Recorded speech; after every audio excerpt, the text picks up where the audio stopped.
At my worst, I wagered over $16 million in about 8 months. 16 million. And the crazy part is I didn't even think I had a problem, but I was down over seven figures. It wasn't just my money, that was loan money, that was parents' money, that was payday loans, regular loans, friends' money that I borrowed. And again, I didn't think I had a problem. My name's Joe, and my last bet was April 16th, 2024. And this is my story about how gambling really ruined my life. Like most people, especially when you started betting 5, 10 years ago, you bet with a bookie. It started out small, it was controlled, there was no big issues, weekly payouts, everything was casual. But I definitely noticed signs early on, like I would be up going into the weekend, so I would press my bets to try and turn it into way more. Or if I was down, I would chase. My thought was, yeah, I overextended myself a couple of times, but it's no different than if you were to go to the bar and wake up the next morning and be like, wow, I spent way too much money. One of the earliest signs that I had where I knew like, hey, this might be a problem is typically with bookies, the payout was on Monday or Tuesday and they would pay you at the end of the day after they collected from everybody else. And if I was up, I knew I'd get paid at the end of the day, but I also knew that I had extra money to play with to start the week. So I wanted to start up ahead. So I would take some long odd bet like minus 800 and risk way too much on a money line because, heavy money line favorites never lose, but of course they did. So the crazy part is instead of waiting another, 6 hours to get paid, I actually ended up owing the bookie on that day because I had to re-up on my credit line. Because again, with bookies, you don't have to put the money up front typically. So I did the next logical thing, right? Which meant, hey, let's take out some loans, turn it around, win it back, pay the loans back. Now, these weren't good loans. These were janky companies that would charge 35% interest and still run credit checks. So I was able to do that when my credit was still intact. But that quickly changed, and I actually had to resort to payday loans at like 800% interest rate. And every time I took out a loan, it was, this is the last time I'm going to do it. I just need to win a couple of bets, pay the loans out, get out of debt, get back to zero, and then stop altogether. Or I would start fresh. That's the cruelty of gambling. You don't chase the math, you chase the feeling. You just want the action. And by the end of it, I honestly didn't even care if I won or lost most of the time. I just knew that I needed action to get through the day. So then what would happen, and this was another big sign for me, is I'd lose with one bookie, I'd come up with some excuse or a payment plan, and then instead of just paying that and not betting, I'd find another bookie to take my action so that I could win on him and then pay the first guy back. So I was robbing Peter to pay Paul, and actually at one point I owed 5 different bookies. I did a lot of stupid things when it came to coming up with excuses for bookies. I mean, I created fake phone numbers. I told them that I was referring my friend to them, but it was really me the whole time. So now I owed the same bookie, but on 2 different accounts. I know one time I told the guy I couldn't pay because I was actually at the World Cup and I needed to make sure that I had some cash. And it's like, that guy had to have known that I was bullshitting. At home, I lied too. I worked 100% commission jobs, so sometimes paychecks would be $10,000, sometimes they'd be nothing, sometimes I didn't get paid for a month, so the money actually came really, really quickly. And I'd always refused to combine finances with my wife, and the reason that I told her is that I just had these expenses and it was much easier to track that if everything was separate, but ultimately I was just trying to hide my gambling. And the crazy part is I actually believed that lie myself. Like I literally believed that if I was keeping finances separate, that it would be easier to track. Looking back, I wish I would have combined those accounts because I know this problem would have popped up much sooner and I would have stopped way longer ago. And then gambling finally became legal in Illinois and I thought using the apps would fix everything. Now I can cash out whenever I want. I don't have to go into a weekend chasing or pressing bets because of a payout on Monday. But I quickly found out that the behavior didn't change. I'd win and then I'd press, or if I lose, I would chase, and it didn't matter. I'd go up a little bit, I'd cash some out, and then lose a few bets, and I'd deposit it right back in. Actually, with one of the apps, I ended up being the highest level or highest tier of a VIP status. So I had my own host. They were offering me tickets to things. I'd get money back in the form of bonus bets. I mean, the rewards were insane. It's not like, grandma going to the casino and getting a free pot and pan. It was Breitling watches, custom golf clubs.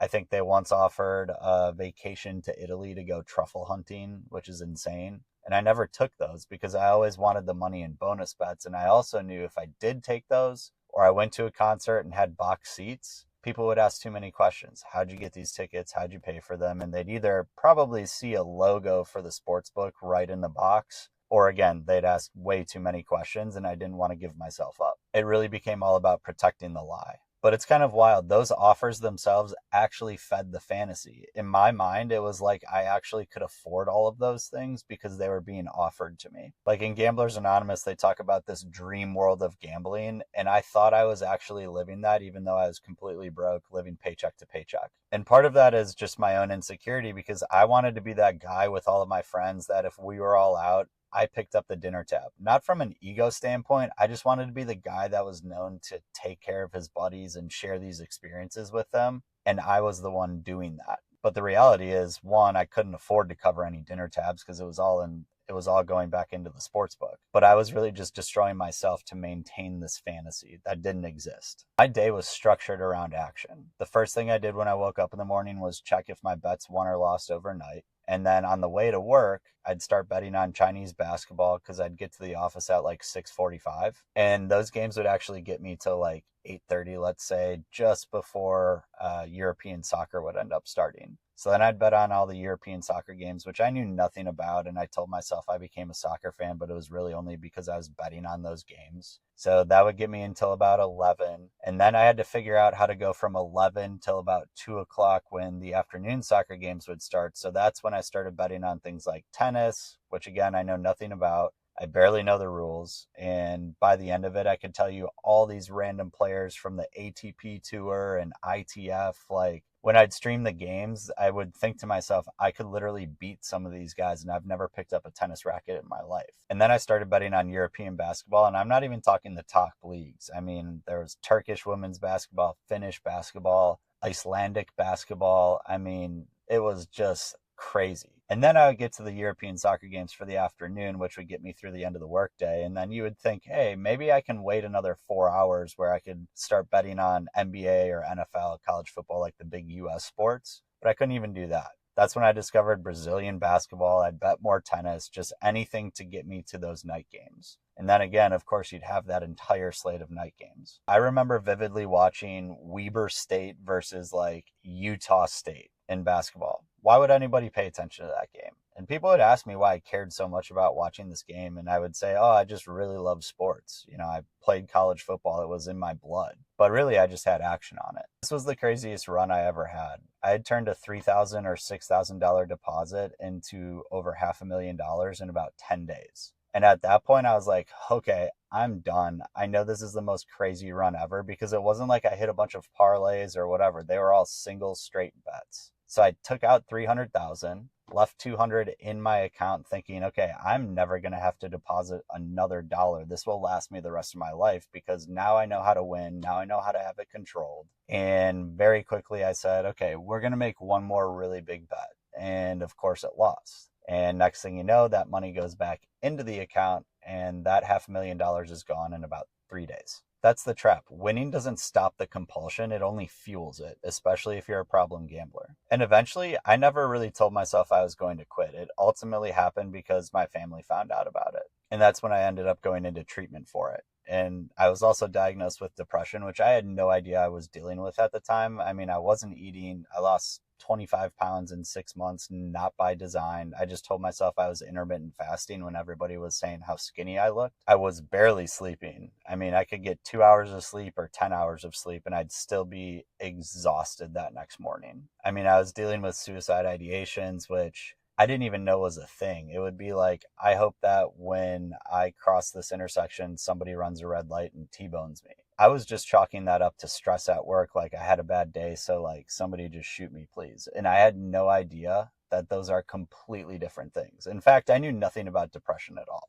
And I've come to find out that a lot of gambling disorders are co-occurring with something like depression, anxiety, so on and so forth. But to me, depression just meant you were bedridden the whole time. And that was the only symptom. And it's like, well, I was getting out of bed. I was showing up to work. Even though I wasn't really working, I was gambling the whole time. But ultimately, I found out I was really just self-medicating through gambling. You could look at it like drugs or alcohol. It's the same concept. The only issue is I didn't know that I was self-medicating. I didn't know that I was dealing with depression. So I was effectively putting a Band-Aid on a cut that I had no idea existed. Betting quieted the pain. And I have no idea which came first, whether depression caused the gambling or gambling caused the depression, because I'd been gambling probably ever since I graduated college. But my guess is now that I'm in a much better spot, depression made it 10 times worse. And here's the thing, modern gambling is 1,000 times worse than it was 20 years ago.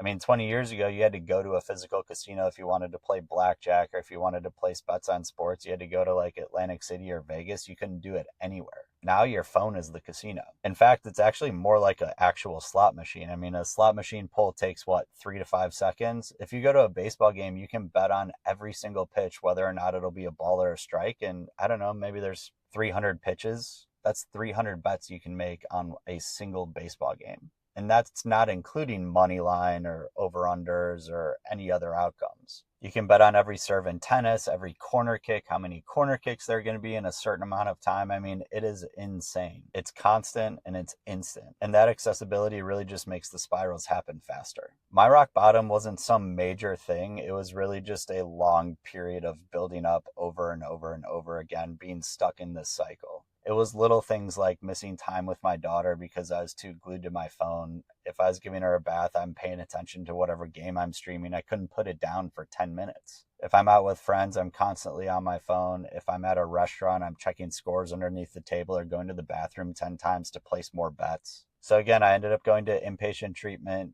learned about my depression. Then I did PHP and IOP, which are just step downs from inpatient. So I was doing pretty intense therapy for about 4 months, and I still did ongoing after that. Weekly therapy for another year, Gamblers Anonymous every single week, multiple times a week. I mean, it's very scary that first time that you're sitting in a room full of people, especially when you know you're the only one there for gambling, to be like, yeah, I struggle with gambling. But also the more times that I said it, the easier it got, and everything was able to get cleaned up after that. The truth dismantled the secrecy. So again, I've been bet free since April 16th, 2024, and not betting for over a year hasn't erased everything. I'm still picking up the pieces, especially when it comes to finances. There's still a lot of turmoil and fallout from all of that every single day. I know I've set myself years back compared to other people my age. Those debts don't vanish overnight, and relationships take time to rebuild. But here's what I do know. Every single day I get to make the choice not to gamble. Every day I can work on picking those pieces of my life back up and getting to a spot much better than I was a year and a half ago. And I always hate the therapy saying of progress isn't linear, and it's truly not,